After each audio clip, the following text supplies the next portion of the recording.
მუნიციპალიტეტებში ქალაქმშენებლობითი, არქიტექტურული და სამშენებლო ზედამხედველობის მიმართულებით არსებული ინფორმაციის, მეტი საჯაროობისა და ხელმისაწვდომობის მიზნით განაცხადების მიღების წესში ცვლილებებია. აღნიშნული სიახლე, რომელიც ძალაში უკვე შევიდა, მოქალაქეებს ავალდებულებს მშენებლობის მოთხოვნისა და შენობა ნაგებობების ექსპლუატაციაში მიღების შესახებ განაცხადები მხოლოდ ელექტრონული ფორმით წარადგინონ. რას უკავშირდება ეს ცვლილებები? ამასთან დაკავშირებით კომენტარს არქიტექტორი, საპროექტო არჩსახელოსნოს თანადამფუძნებელი თამაზ მაჩიტიძე აკეთებს. მდინარე წლის 1 თებერვლიდან მოქალაქეებისათვის სავალდებულო ხდება მშენებლობის ნებართვისა და ექსპლუატაციის შესახებ განცხადების წარდგენა ელექტრონული ვერსიის საშუალებით, ელექტრონული პლატფორმის მეშვეობით, რომელიც ავალდებულებს მოქალაქეებს ნაცვლად ტრადიციული ნაბეჭდი ვერსიისა შეიტანონ განცხადება თავიანთი ესე ვთქვათ პროექტის მუნიციპალიტეტის მერიებში ეს თავისუფლება უკვე აღარ აქვთ მოქალაქეებს 2000 ესე ვთქვათ 12-13 წლიდან ჰქონდათ მოქალაქეებს უფლება როგორც ესარგებლათ ელექტრონული ვერსიის ესე ვთქვათ საშუალებით ასევე ჰქონდათ უფლება ტრადიციული მეთოდით შეეტანათ პროექტი მუნიციპალიტეტის მერიებში ხოლო მიმდინარე წლის 2 თებერვლიდან ესე ვთქვათ, ეს სავალდებულო ხდება ყველა მოქალაქისათვის, ვისაც სურს ნებისმიერი კლასის იქნება ეს პირველი, მეორე თუ ასე შემდეგ კლასის საპროექტო დოკუმენტაციის მშენებლობის ნებართვის მიღება და ექსპლუატაციაში შესვლა შენობა ნაგებობების.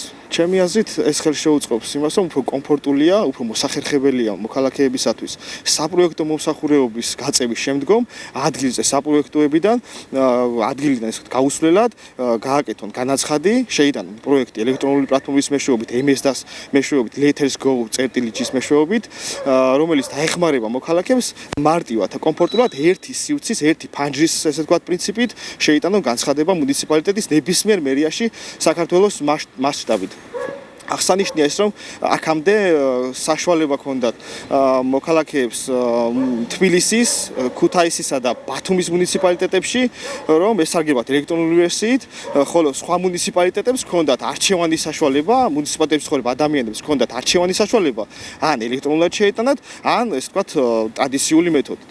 მაგრამ 2 თებერვლიდან ეს ესე ვთქვათ კანონის მიღების შემდგომ ეკონომიკისა და განვითარების სამინისტროს ინიციირებით შევიდა კანონში ცვლილება და ყველა მოქალაქე ავალდებულებს ეს კანონი რომ ელექტრონულად დაარეგისტრიროს ნებართვის მიღების ნაწილი. საპროექტოებს მთელი საქართველოს მასშტაბით უფრო ესე ვთქვათ გავხარდებათ, იმიტომ რომ აღარ მოუწევთ ესე ვთქვათ ადგილზე ვიზიტი მუნიციპალიტეტის მერიებში, ასევე მოქალაქეებს აღარ მოუწევთ დამატებით მატერიალური რესურსის გაღება, დოკუმენტაციის ესე ვთქვათ პირდაპირ მნიშვნელობით ამობეჭდვისა და ესე ვთქვათ დოკუმენტაციის შეკვრის, რაც გაცილებით ესე ვთქვათ ნაკლებ მატერიალურ რესურსს ესე ვთქვათ დახარჯვას გულისხმობს და დაუზოგავს თანხებს ჩვენს მოქალაქეებს. ზესტაფონში თანამედროვე მულტიფუნქციური ცენტრი და საფეხბურთო ტექნიკური ცენტრი აშენდება.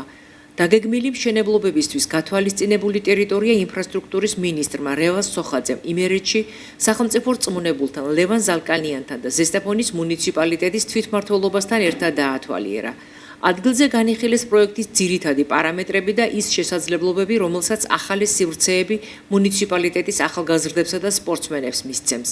მულტიფუნქციური ცენტრი სხვადასხვა სპორტულ და საგანმანათლებლო აქტივობას გააერთიანებს, ხოლო საფეხბურთო ტექნიკური ცენტრის შექმნის თანამედროვე სავარჯიშო გარემოს, რაც ხელს შეუწყობს ნიჭიერი ახალგაზრდების განვითარებასა და რეგიონში სპორტის პოპულარიზაციას. რძისა და რძის ნაწარმზე დამატებითი ეტიკეტირების შემოღების საკითხი აქტიურად განიხილება.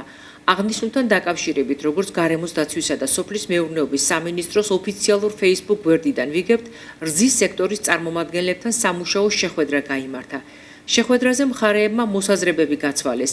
მინისტრის მოადგილის განმარტებით აქცენტები გაკეთდა ადგილობრივი წარმოების მხარდაჭერასა და მომხმარებლებისთვის მკაფიო ინფორმაციის მიწოდების აუცილებლობაზე, ისე რომ მწარმოებელთა ინტერესებიც სრულად იყოს გათვალისწინებული. შეხვედრაზე მხარეებმა ტექნიკურ რეგლამენტში ცვლილებების ამოქმედების ვადებსა და კონკრეტული ნიშანდების საკითხებზეც იმსჯელეს. სამინისტროში გაიმართა მორიგი შეხვედრა რძის მწარმოებლებთან და გადამამუშავებლებთან. იყო განხილული კიდევ ერთი ახალი ინიციატივა, რომელსაც რძის დამატებითი ეტიკეტირებას ვეძახით, რომლისთან მიმართებაშიც გარკვეული დისკუსია გაიმართა. ჩვენს მხრივ სამინისტროს მხრიდან იყო მიღებული ყველა ის კომენტარი, რომელიც გვინდოდა რომ მიგვეღო ინდუსტრიის მხრიდან და რა თქმა უნდა შესაბამისად სამუშაო ჯგუფში ეს იქნება გათვალისწინებული და მოკლე პერიოდში იქნება საბოლოო გადაწყვეტილება მიღებული და ამ გადაწყვეტილების თვითმიზანი არის ერთის მხრივ როგორც ადგილობრივი რძის წარმოების წახალისება, ასევე მეორეს მხრივ საბოლოო მომხმარებლის უფრო მეტი ინფორმირება რძის პროდუქტებთან და მის მოხმარებასთან დაკავშირებით, კონკრეტულად გარჩევადობა თუ რა სახის პროდუქტთან აქვს ამას შეხება. რა თქმა უნდა, ამავდროულად ჩვენ არ უნდა დავაზარავოთ რძის გადამამუშავებლები და მათი ინტერესებიც უნდა იყოს გათვალისწინებული. ძალიან მნიშვნელოვანი საქმიანი შეხვედრა ჰქონდა სოფლის მეურნეობის სამინისტროსთან და სურსათის ეროვნულ სააგენტოს წარმომადგენლებთან ერთად.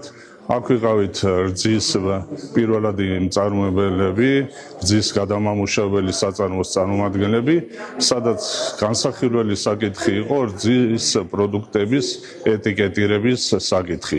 ეს, რა თქმა უნდა, არის ძალიან დადებითი მოვლენა ამ დარგში. მოემსახურება ამ დარგის განვითარებას პირველ რიგში ეს მოემსახურება ქართული ადგილობრივი მეცხოველეობის რძის წარმოების გაზრდას მოტივაციას შეუქმნის ფერმერებს, რადგანაც გაიზრდება მოთხოვნა ნედლ რძეზე და ნედლ რძისაგან წარმოებულ პროდუქტებზე.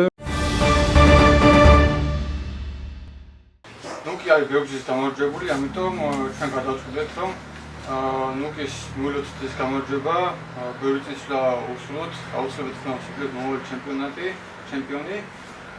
ყველაფერს წარმატებას ვუსურვებთ და გადავცემთ ეს ნუკის შენ ხუთასი არის ძალიან მიყვარს ჭადრაკი, ვარ საქართველოს ჩემპიონი 8 წლიანებში.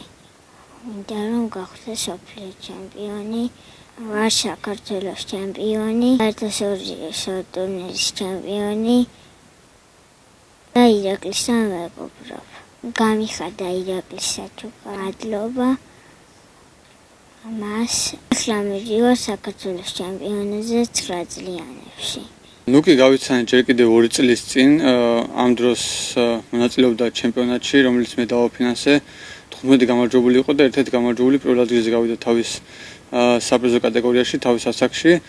მის შემდეგ ვითარდება ჩვენი ურთიერთობა, გავხდით მეგობრები, ჩემი ხშირი სტუმარია, ძალიან ნიჭიერი ბავშვია. უკვე გამختارია ამას განახებთ ევროპის და აზიის ჩემპიონია, ანუ ევროპის და აზიის ქვეყნების შორის ჩემპიონია, შაშან გახდა ეს ჩემპიონი, ძალიან დიდი ტიტულია, ასევე არის საქართველოს ჩემპიონი. თავის ასაკში 8 წლის კატეგორიაში, ჯერ კიდევ ძალიან პატარა და ძალიან ბევრს მიაღწევს, იმიტომ რომ ასეთ პატარა ასაკში ესეთი დიდი მიღწევები იშვიათია, თან ზესტაფონელია და რაც მსაუბრია საქართველოსში და ზესტაფონში ძალიან მნიშვნელოვანია ახალგაზრდობის განვითარება, რაც შეეხება ტექნიკური ხაზით.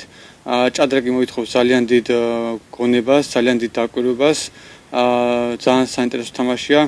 მსოფლიოში რომელი ქვეყნის მოჭადრაკეებიც არიან ჩემპიონები, ის ქვეყანა არის ყველაზე წარმატებული, ზოგადად ეს ძალიან მნიშვნელოვანია და მე მინდა გამაცხადო, რომ ზესტაფონიდან ვინც გაიმარჯვებს კიდევ ნებისმიერ კონკურსში, ეს კონკურსი იქნება თქვათ მათემატიკა, ფიზიკა, ტექნიკური საგნები, ინტელექტუალურ კონკურსებში, რომ წავახალისოთ, გადავცევთ ფულად ჯილდოს აუცილებლად და პლუს ჩვენი მაღაზიიდან სამახსოვრო საჩუქრე ნივთს. შეეხება ნუკის წარმატებებს ვუსურვებ, დარწმუნებული ვარ, რომ მსოფლიო ჩემპიონი გახდება, ახლაც მივყვები ტურნირებზე და იმედია კიდევ ბევრი ზესტაფონელი გვასახელებს. ასევე მოუწოდებ მშობლებს, რომ ბავშვებს მიცენ უფლება, რომ განვითარდნენ ინტელექტუალურად, მეტი წიგნი წაიკითხონ და ნაკლები კონტაქტი ჰქონდეთ კომპიუტერთან, რადგან ეს ააზიანებს ბავშვის წვენს. რაც შეეხება დაფინანსებას, მინდა ბევრი საინტერესო პროექტი დავაფინანსო და ბევრი ახალგაზრდა ზესტაფონელი განათლებული იყოს და დარჩეს რა თქმა უნდა ზესტაფონში და განავითაროს საქართველო. ჩვენ გვაქვს სელური მაღაზია, გვაქვს უკვე 2 ფილიალი და მაღაზია ნოვალისი მზად არის ნებისმიერ ახალგაზრდას დაუჭერს მხარი ყოველ კაკ წამოწყებაში.